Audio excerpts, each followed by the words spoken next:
On poursuit donc sur le thème de la finance solidaire, cette fois-ci autour d'une table ronde. Alors, avec moi pour en parler, j'ai Fabien Léonard, qui est responsable du pôle solidaire emploi chez Mirova. Bonjour. Bonjour. Ensuite, Isabelle Guénard-Malocène, qui est présidente du comité du label Finansol.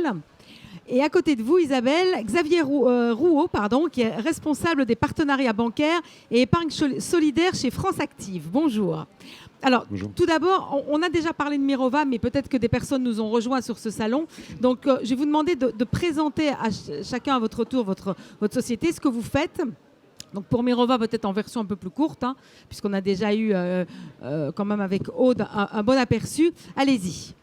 Alors, merci. Donc, Mirova, on l'a dit tout à l'heure, une des sociétés de gestion du groupe BPCE, spécialisée sur les approches d'épargne responsable et solidaire. C'est important pour notre table ronde.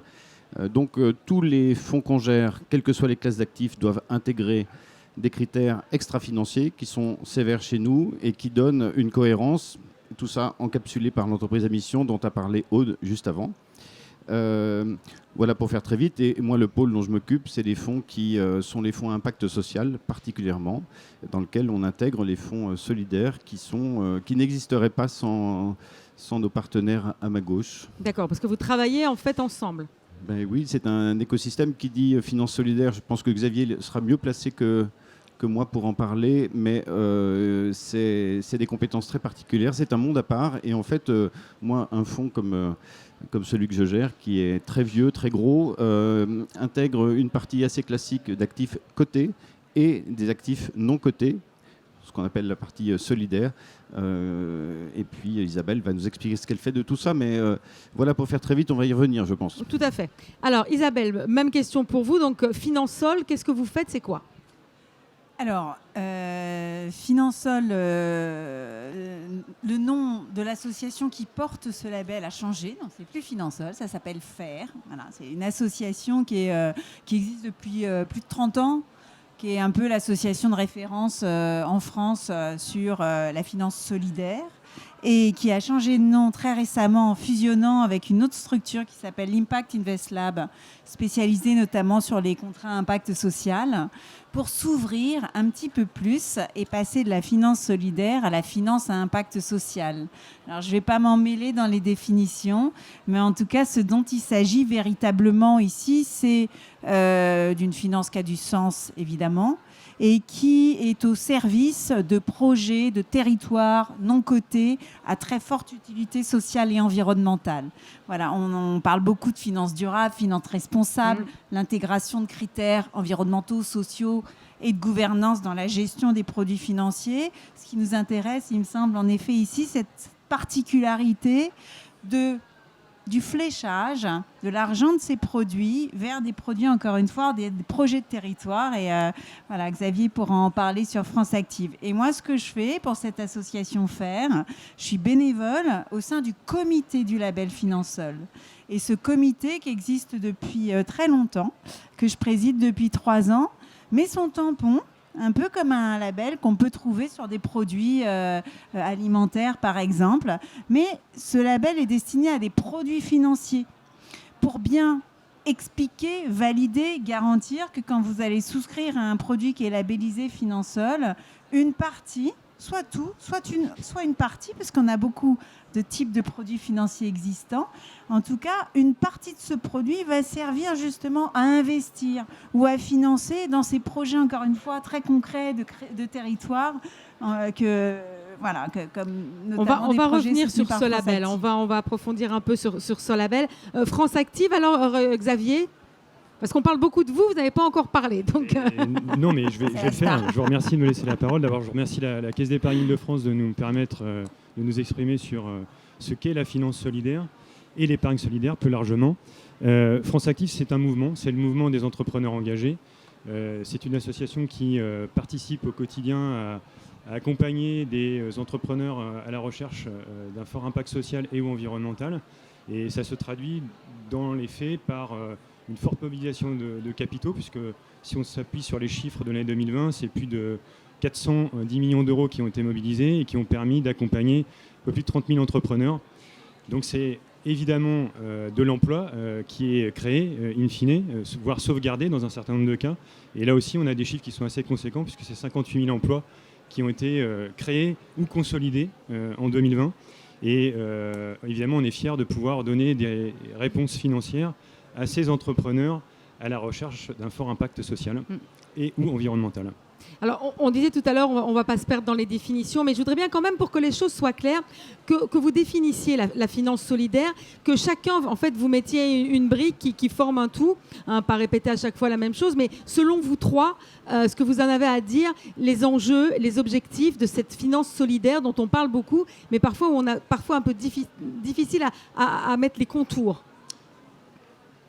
On va vous en donner une définition assez simple. En fait, la finance solidaire, elle relie les épargnants qui cherchent à donner du sens à leur argent à des entreprises, à des associations dont l'activité est à forte utilité sociale et ou environnementale, qui financeront via la souscription de produits d'épargne solidaire comme ceux proposés notamment, pilotés, gérés par Mirova via le fonds Mirova Emploi France. Et Fabien, j'imagine, zoomera un peu plus longuement sur ce mécanisme. On peut dire en tous les cas que les produits d'épargne solidaire permettent de faire fructifier son argent tout en participant aux enjeux de notre société. Des exemples concrets: lutte contre le chômage, mal logement, développement de l'agriculture biologique, les énergies renouvelables, ou bien encore le recyclage des déchets. Voilà les thématiques qu'on est amené à rencontrer assez régulièrement. Fabien, peut-être compléter cette définition avant qu'Isabelle le fasse. Oui, merci. Pour compléter, une chose qui est très importante pour nous, parce qu'on est sous le coup des produits d'épargne très réglementés, c'est que la finance solidaire s'entend pour des projets de territoire et d'impact, mais aussi de statut. On finance des associations, des coopératives, des entreprises d'insertion, des entreprises adaptées pour le handicap. C'est un monde très particulier au niveau statutaire et c'est très important pour nous. Et peut-être encore plus pour le label qui passe derrière nous, que ce soit encadré. Alors ça s'ouvre un petit peu, il y a des nouveaux statuts, on parle maintenant de finance à impact et pas que solidaire. Mais voilà, c'est très important que les épargnants sachent que dans cette partie solidaire non cotée de nos fonds, on est encadré par des lois en France qui sont assez strictes. Peut-être qu'Isabelle peut rajouter comment c'est vu par le label tout ça. Alors, avant de te répondre, je commencerai peut-être par dire, si vous nous demandez qu'est-ce que c'est que la finance solidaire, peut-être de le différencier. Aujourd'hui, c'est difficile d'aller voir une banque ou même d'entendre parler d'une banque, d'un réseau, d'un investisseur sans entendre la finance qui a du sens, l'environnement, la société, le climat, et tant mieux. C'est-à-dire qu'aujourd'hui, l'ensemble du circuit des financiers et des investisseurs sont obligés par la loi et par la conviction pour certains et par la demande de leurs clients d'intégrer un petit peu plus de considération humaine dans la façon dont ils gèrent les produits. Donc ça, c'est un mouvement assez large. On va dire c'est la finance durable. La finance solidaire s'intègre évidemment dans cet ensemble. Elle est beaucoup plus petite. Je ne vais pas vous inonder de chiffres, mais selon le dernier Zoom de FAIR Finansol, il y a à peu près 20 milliards d'euros en France qui, en 2020, étaient investis dans des produits d'épargne solidaire. Et au global, les produits de finance durable sont évalués à 1 000, 2 000 euros en France. Donc vous voyez, c'est vraiment quelque chose de très petit. Et pourquoi c'est petit ? Parce qu'en effet, on ne finance pas, tout n'est pas finançable dans le sens solidarité. On en a parlé, il s'agit de produits financiers qui vont être fléchés en bout de chaîne sur des projets non cotés. Des structures qui sont encadrées, en effet, par une forme juridique bien particulière, par des agréments préfectoraux, notamment l'agrément ESUS, mais pas seulement. L'idée, je pense, un peu différenciante des projets solidaires par rapport à d'autres projets qui ont du sens, au-delà de ne pas être financés par les marchés financiers classiques cotés, c'est qu'il s'agit bien de projets qui permettent à des populations défavorisées, à des zones défavorisées, d'avoir accès à des besoins de base. C'est-à-dire, tu l'as dit, c'est l'accès à la santé, accès au logement décent, accès à l'emploi. Donc, c'est une connotation, encore une fois, très marquée. hein, qui s'intègre dans ce grand mouvement de la finance responsable et de la finance durable. Et ce qui est assez formidable, c'est que même si c'est seulement 0,2% de l'épargne des Français, malgré tout, les montants qui continuent d'être fléchés sur ces produits, voilà, Fabien pourra en parler, les fonds solidaires, que ce soit des fonds 90-10, c'est-à-dire où il y a une partie 10% qui est investie dans des structures solidaires ou des fonds purs, j'allais dire solidaires, les encours, comme on dit, ne cessent de croître. Et ça, c'est très important. Mais voilà, il ne faut pas financer n'importe quoi. C'est très encadré, soit par les statuts, soit par la mission de ces projets, justement. Vous avez évoqué tout à l'heure mais que vous travaillez ensemble. Alors, les caisses d'épargne, je crois, ont été précurseurs dans la finance solidaire il y a plusieurs dizaines d'années déjà, avec un fonds ayant un impact sur l'emploi.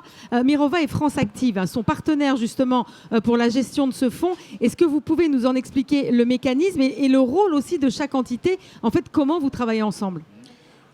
Je vais laisser la parole à Fabien qui va très bien en parler, mais ce que je voulais souligner, c'est à l'heure où on voit des sociétés de gestion qui s'intéressent au monde de la finance solidaire et à l'épargne solidaire, accélérée par l'effet de la loi Pacte notamment.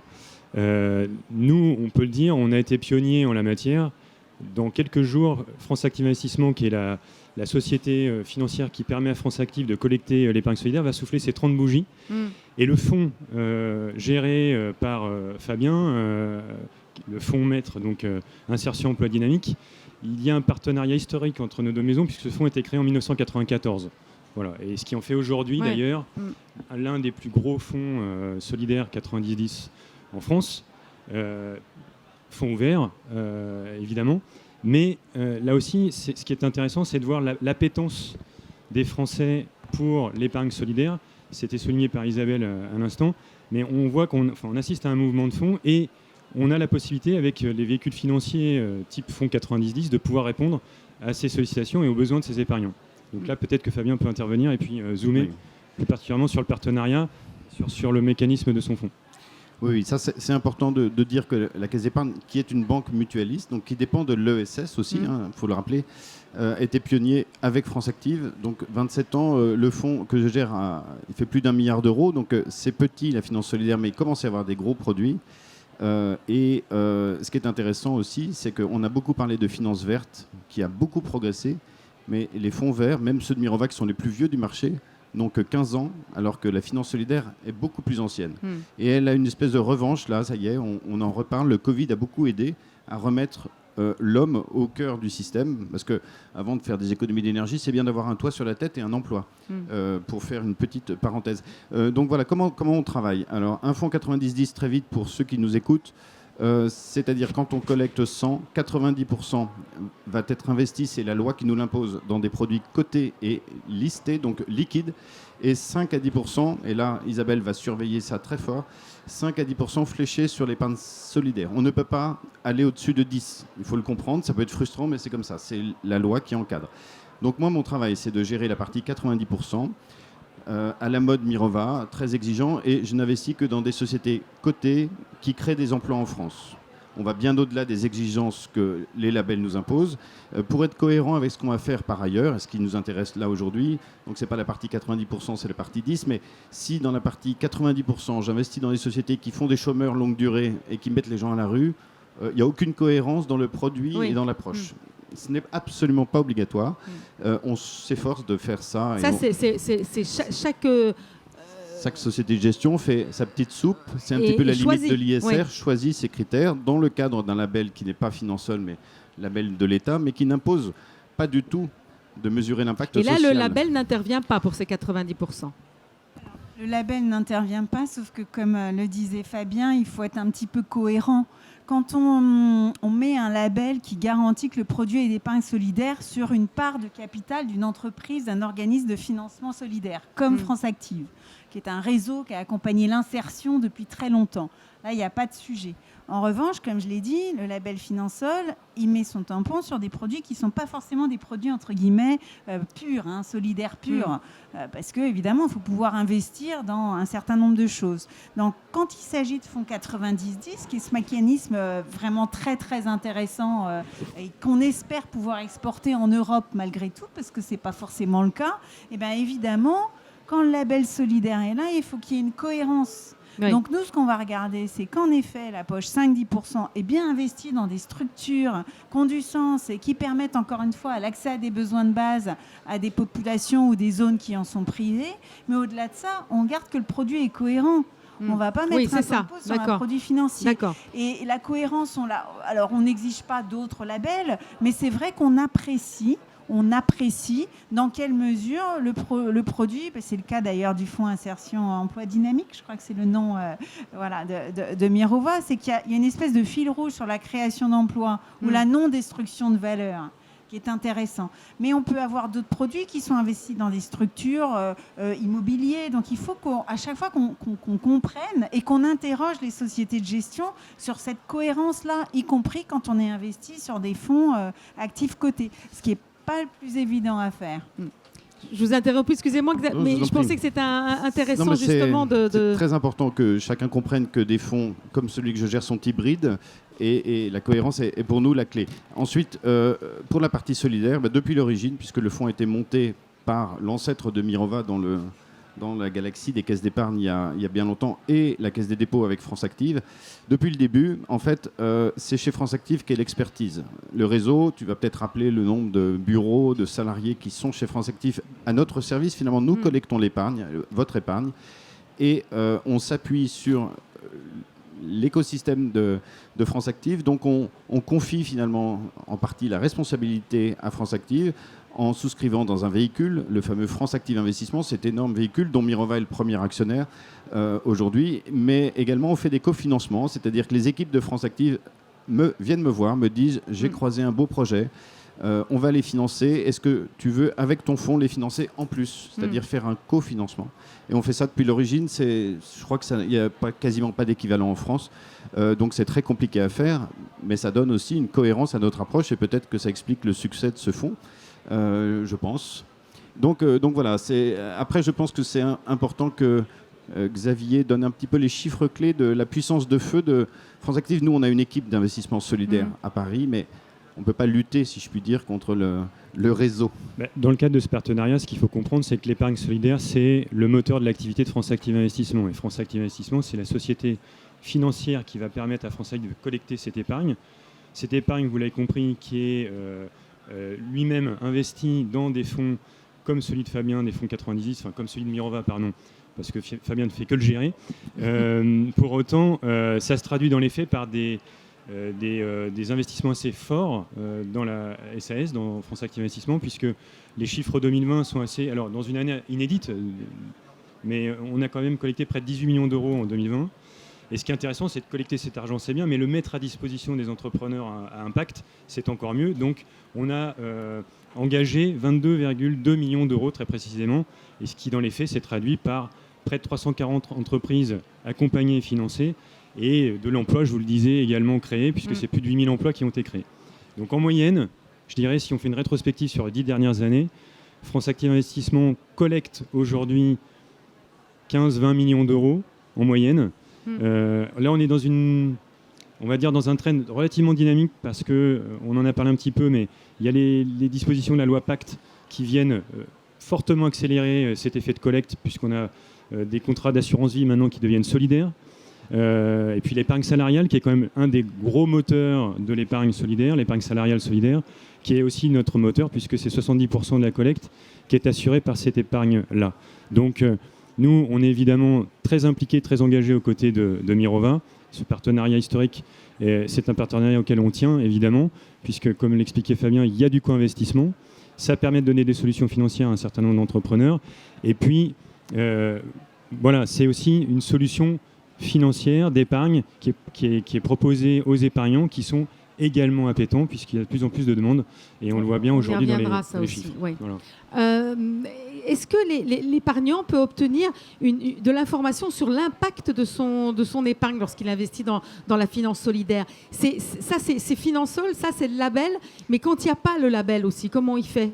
Alors, la notion en effet d'impact qui devient très à la mode, hein, je le signale quand même parce qu'il y a beaucoup de fonds qui prennent en compte des critères environnementaux et sociaux, qui parlent d'impact, et ils ont raison, hein, parce que c'est important en tant d'épargnant que de savoir voilà, qu'est-ce qu'il investit, en quoi il va contribuer à la transition écologique par exemple.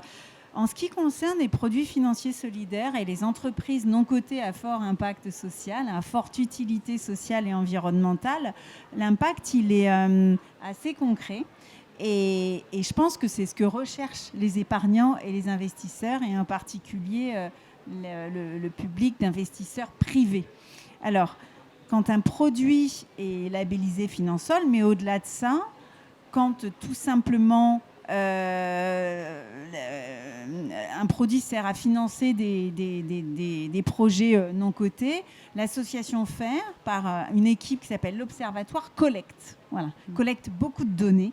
Et parmi ces données, et c'est un petit peu le sujet, c'est des données d'impact très concrets. Combien d'emplois créés pour des personnes en insertion, combien de foyers relogés, combien de projets d'énergie renouvelable fournis. Mais on est, j'allais dire malheureusement, mais ça se comprend très bien, qu'au début, en fait, c'est très difficile d'avoir cette granularité précise. Donc, un produit financier qui est labellisé par Finansol, sur le site FAIR, il y aura le produit financier, et puis, dans le détail, il y a un rendre compte qui est assez essentiel et qui est vérifié tous les ans, de tout ce que permet de faire ce produit. Voilà. Mais alors, si je peux me permettre d'accaparer encore la parole un peu, l'impact, c'est bien. Dans la finance, tout le monde aime aussi, parce que les financiers, j'ai géré des fonds pendant 20 ans, donc je suis bien placée pour le savoir, aiment la norme. Hein, et la norme extra-financière ou la norme d'impact, elle est quand même beaucoup plus difficile à obtenir quand on parle de projets très concrets, de territoires, d'innovation sociale.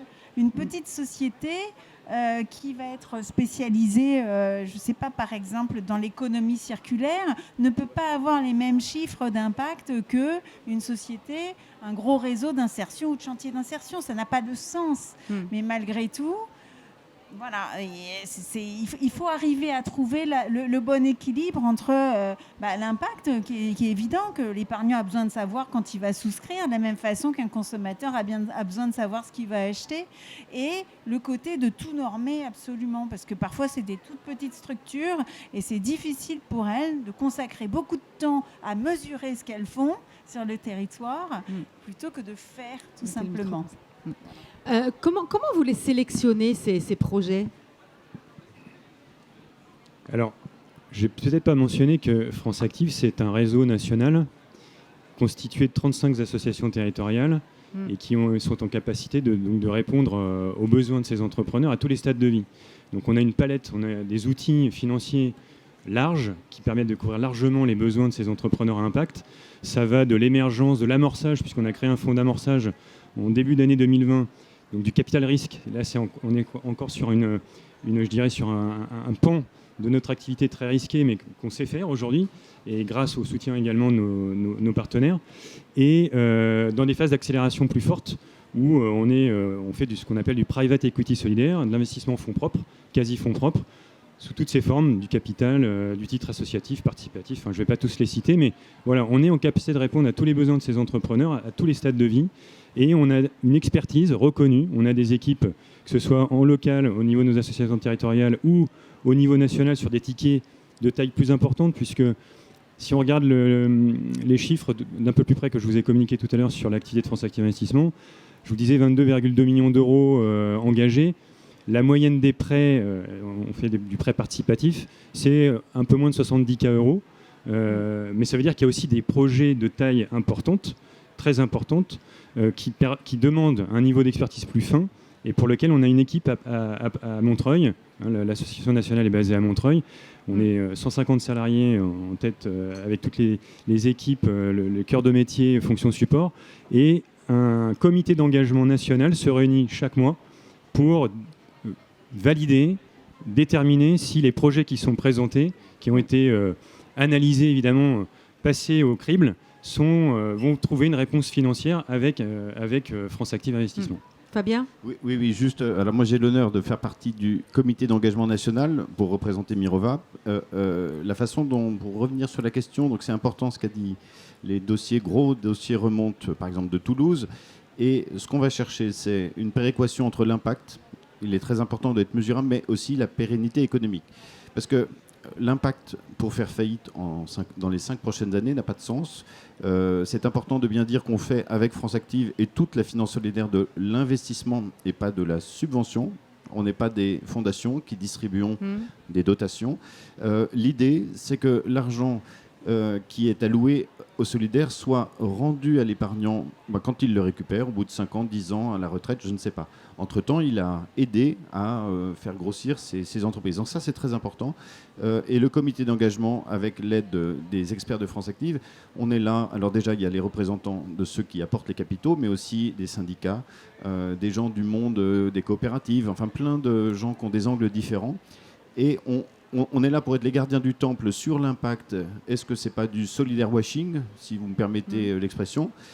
Ça, on va les écarter. Mais aussi ceux qui sont trop fragiles ou ceux qui sont finalement trop rentables, qui n'ont rien à faire là. Parce que si vous êtes trop rentable, on préfère que l'entreprise soit moins rentable, mais donne plus à ses parties prenantes, que sont les salariés, par exemple, plutôt que d'enrichir l'actionnaire. Ça peut paraître étonnant, mais c'est vraiment la ligne pour respecter à la lettre l'esprit de la finance solidaire, qui est une finance au service des plus fragiles, ça tu l'as bien dit Isabelle, mais aussi une finance qui doit trouver un bon équilibre entre rémunération du capital, qui doit être faible, et impact, qui doit être maximalisé. Mais il ne faut pas non plus aller dans le mur, parce que dans ce cas-là, on n'aurait pas de clients. Ouais. Donc alors, c'est important. Justement, les clients, on va en parler aussi.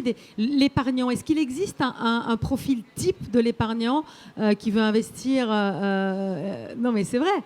Parce que il faut que ça soit aussi du gagnant-gagnant, j'imagine. Ils veulent une rentabilité.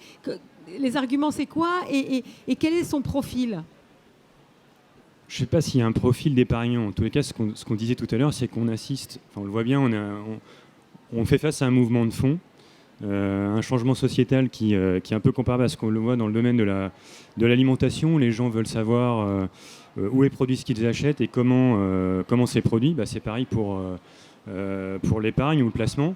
Il y a des personnes, il y a des gens qui veulent savoir ce qui est fait avec leur argent, où va leur argent, et si possible qu'il soit consacré à des projets utiles. Et est-ce que dans leur demande, il y a aussi que leur argent leur rapporte de l'argent? On peut. Non, mais... Alors ça, c'est la cerise sur le gâteau, c'est-à-dire on le démontre, on sait le faire. Enfin, quand je dis on sait le faire, les asset managers, les sociétés de gestion aujourd'hui proposent des produits financiers qui peuvent maximiser la performance sociale et financière. On a la parfaite illustration avec le fonds insertion emploi dynamique qu'on retrouve sous sa forme nourricière en caisse d'épargne avec le fonds Mirova Emploi France. On a un fonds qui est, alors je ne connais pas les dernières performances du fonds, mais Fabien pourra peut-être les donner, sans s'attarder sur les chiffres et les performances financières. Mais en tous les cas, on a un produit financier, on a des produits financiers plus largement qui répondent aux attentes de ces épargnants qui veulent d'un côté savoir où va cet argent. Bien sûr. Et on peut tout ça vouloir. Ça aille vers des projets responsables et pour les plus exigeants, vers des projets solidaires. Voilà. Alors, moi, je rajouterais qu'il n'y a pas de profil type. Et un investisseur peut avoir des produits d'investissement solidaires ou à fort impact différents.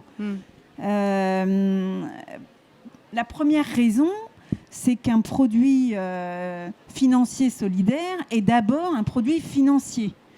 Si quelqu'un a envie de financer une entreprise sociale, il peut tout à fait soit s'engager bénévolement pour cette entreprise, soit faire un don. Et on n'est pas dans cette approche-là. On est dans une approche d'investisseur, d'épargnant. Le profil, pour commencer, il peut être soit institutionnel, soit privé. Bien sûr, il y a de nombreux réseaux, et tant mieux, qui distribuent des produits solidaires, mais il y a aussi beaucoup d'investisseurs institutionnels. On parlait des groupes d'assurance, on parlait des caisses de retraite. Ces investisseurs-là, qui ont des forces de frappe aussi importantes, vont choisir d'investir dans certains types de produits à fort impact social.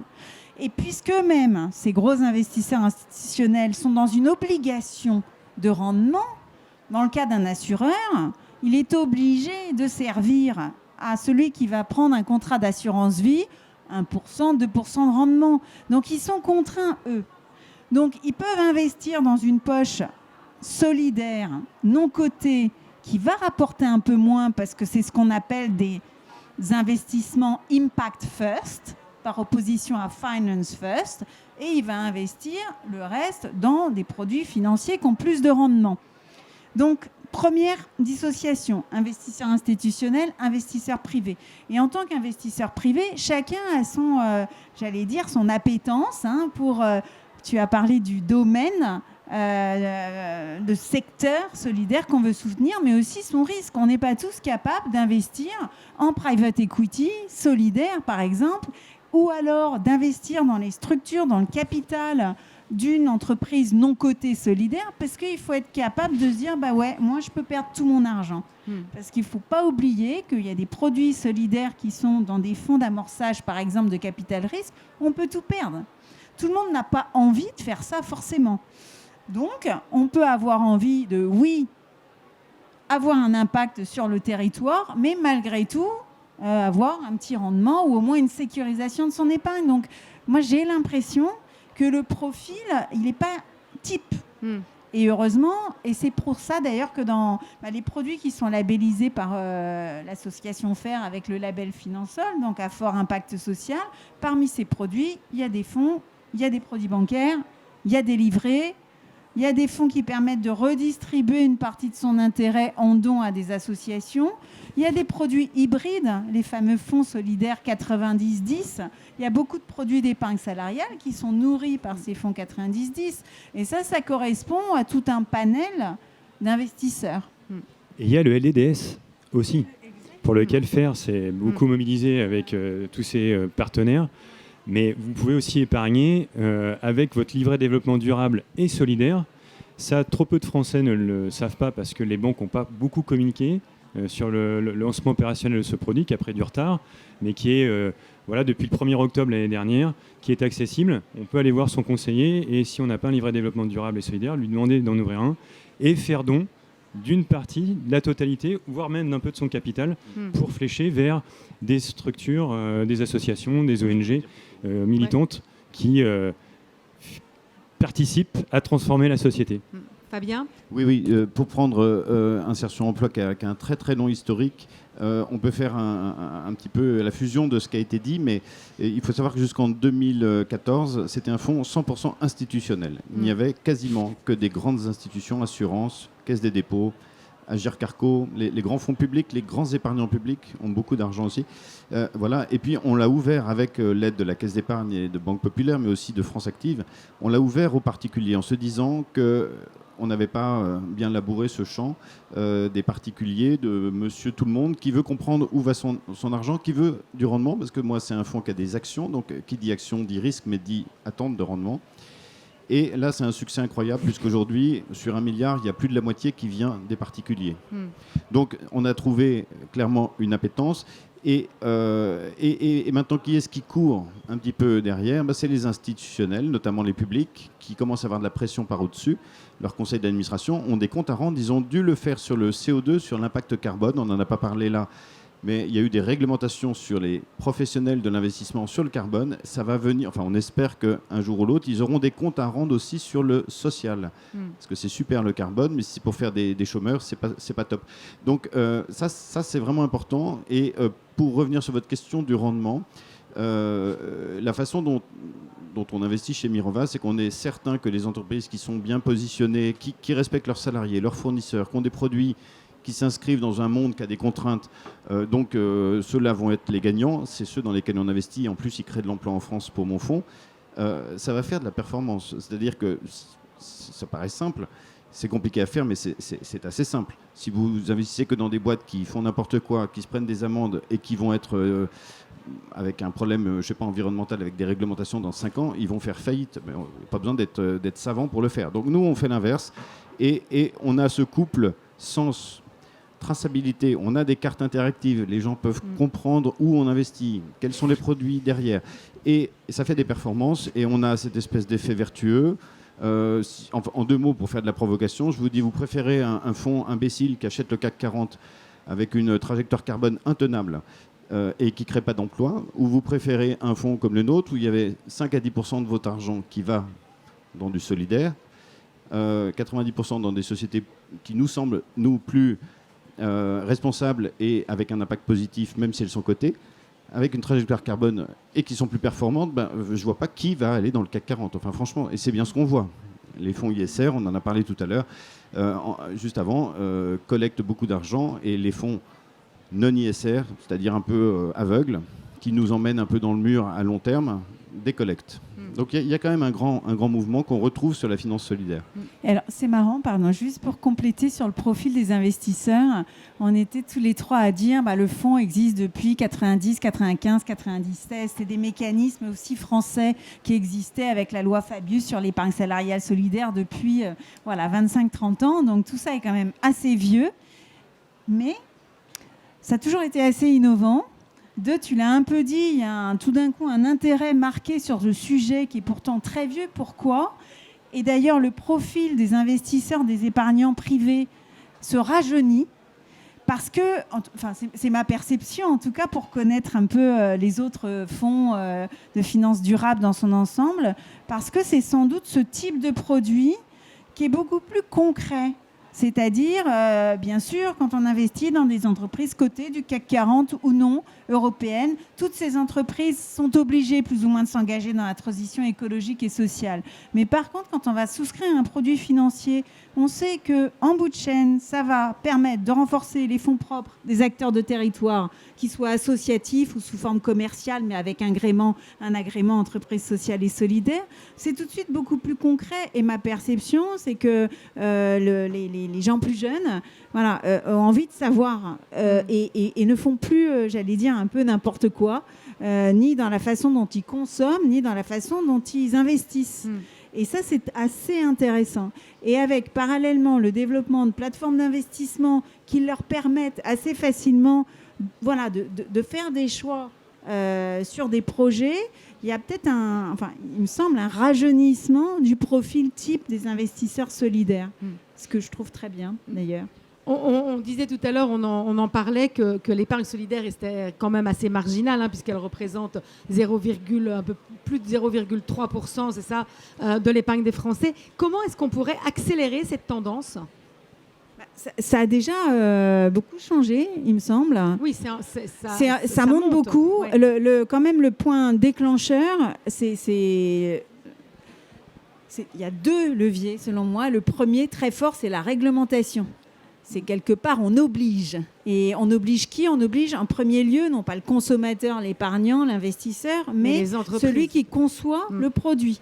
Donc aujourd'hui, en tout cas à partir du 1er janvier 2022, toutes les compagnies d'assurance, dans leur contrat d'assurance vie en unité de compte, vont être obligées de proposer, quand vous souscrivez un contrat, le choix. Et parmi tous les fonds sous-jacents dans lesquels vous pouvez placer pour votre contrat d'assurance vie, il y aura forcément un fonds dit ISR, un fonds vert et un fonds solidaire. Donc déjà, là, ça fait une bonne bascule.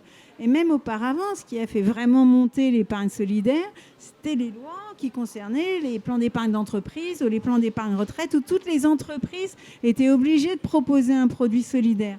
Et après, ce qui est formidable, c'est que c'est, j'allais dire, le consommateur, en tout cas le citoyen, l'épargnant, l'investisseur, qui dit ça, en effet, je préfère que d'investir mon épargne retraite ou d'entreprise dans le CAC 40. Donc ça, c'est le premier levier. Puis l'autre, mais peut-être que vous pourrez en parler mieux, c'est le mouvement naturel de sens que chacun a envie de donner à sa façon de vivre, sa façon d'épargner, sa façon d'investir, sa façon de consommer.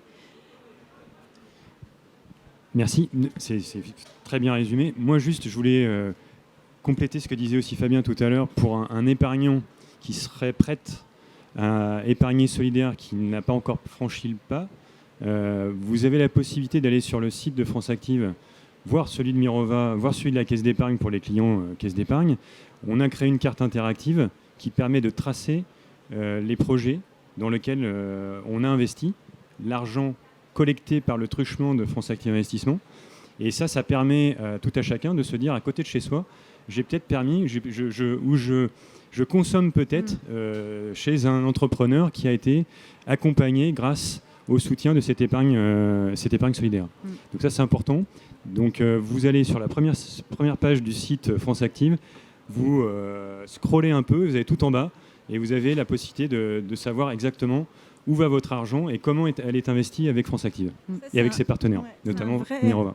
Un vrai levier, c'est de donner à voir, quand on parle de transparence, un peu tarte à la crème, tous les labels de finances durables vous diront oui, on met en avant, on vérifie que le produit est bien transparent, mais concrètement, c'est ce qu'on fait, c'est que qu'est-ce que ça veut dire un produit financier transparent pour certains labels, c'est dire bah oui, il y a le prospectus, il y a bien marqué, etc. Mais si la question est comment on fait pour encourager vraiment, enclencher un mouvement de la part de l'investisseur et notamment de l'investisseur privé et de l'épargnant, c'est exactement ça, c'est de lui donner à voir ce qu'il fait avec son argent. Et il y a des choses qui sont faites et de plus en plus fréquemment sur, quand on achète un produit, voilà ce qu'on finance. Et quand les produits sont labellisés par Finansol sur le site de Faire, et c'est en train d'être amélioré, on clique sur le produit, on sait précisément ce qui est financé, combien de l'encours du produit va vers ce type de projet. Et tant qu'il n'y aura pas ça, ça sera difficile de garantir aux gens qu'il n'y a pas d'impact washing, qu'il n'y a pas de greenwashing, il n'y a pas de solidaire washing, etc. Et c'est vraiment ça, c'est d'avoir quelque chose d'assez concret sur ce qui peut être fait. Oui, peut-être un dernier petit mot. Évidemment, je souscris à la puissance de la réglementation qui vient finalement renforcer ce qu'on fait depuis très longtemps, parce que jusqu'alors, un fonds comme le mien n'était pas sous les réglementations. Ce n'est pas un fonds d'épargne salariale. Mais il y a une chose qui me semble importante, et ça a été dit sur la jeunesse, mais c'est presque l'éducation. C'est qu'il faut que les gens comprennent que leur épargne a une puissance très forte. Et vous ne pouvez pas épargner de façon imbécile je prends le CAC 40, j'ai rien contre lui, mais si vous investissez dans le CAC 40 et vous perdez votre job parce que vous êtes dépendant d'une boîte du CAC 40 qui s'amuse à faire des licenciements pour améliorer le rendement de l'actionnaire à court terme, il ne faut pas s'étonner. Donc, il ne faut pas scier la branche sur laquelle on est assis. Il ne faut pas scier la branche sur laquelle on est assis. Et ça, c'est à la fois de la sensibilité. La sensibilité, elle monte dans la société. Les jeunes, évidemment. Le Covid a fait beaucoup, beaucoup pour ces causes-là. Mais aussi de l'éducation, si je puis dire. Et la Caisse d'épargne fait des enquêtes. Quand vous demandez aux gens, vous voulez investir intelligemment ou avec sens ou pas, ils disent oui. Et est-ce qu'on vous a déjà proposé des produits ? Non, dans 90% des cas. Donc il y a aussi un problème de faire monter la connaissance. Et on va dire que ce qu'on fait en ce moment, ça fait partie de ce travail de sensibiliser les gens sur le pouvoir de leur argent. Il y avait une vieille pub avec, je crois que c'est Catherine Deneuve, le pouvoir de votre argent, mais il en a beaucoup. Et on peut justement le flécher intelligemment. Et on espère, nous, enfin en tous les cas chez Mirova, on est un petit peu naïf peut-être, mais on pense que c'est comme ça qu'on fait pivoter un petit peu l'économie. C'est en ne reproduisant pas les bêtises du passé et en allant dans des solutions où tout le monde y gagne, et la planète et les gens. Donc voilà, c'est peut-être un peu naïf, mais il y a beaucoup d'éducation à faire encore. Un dernier mot en conclusion qui va le faire ? Je ne sais pas si je vais conclure, mais juste ce qu'on peut dire, c'est que sans fantasmer exagérément sur le jour d'après, il est clair que les énergies mobilisées par les entrepreneurs engagés qu'accompagne France Active Investissement vont pouvoir trouver un terrain immense d'expression. Et nous, je dirais, le sens de notre action, c'est de leur apporter tous les moyens de réussir. Et on peut le faire. C'est une chaîne en fait, c'est une chaîne solidaire.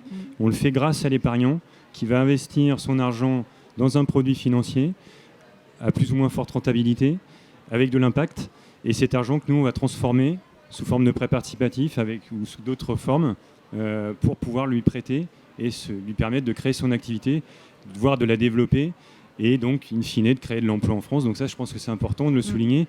Cette chaîne solidaire, elle est bien matérialisé ici, et on a besoin effectivement de balises. Faire vient labelliser, on ne va pas revenir sur le sujet.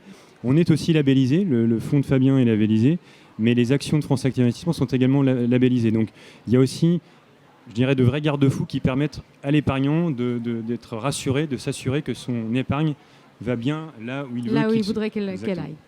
Merci beaucoup à tous les trois. Merci beaucoup. C'était la dernière table ronde donc, de ce salon ProDurable sur ce magnifique stand donc, de la Caisse d'épargne Île-de-France. Profitez bien des dernières heures du salon et puis très bon week-end à tous.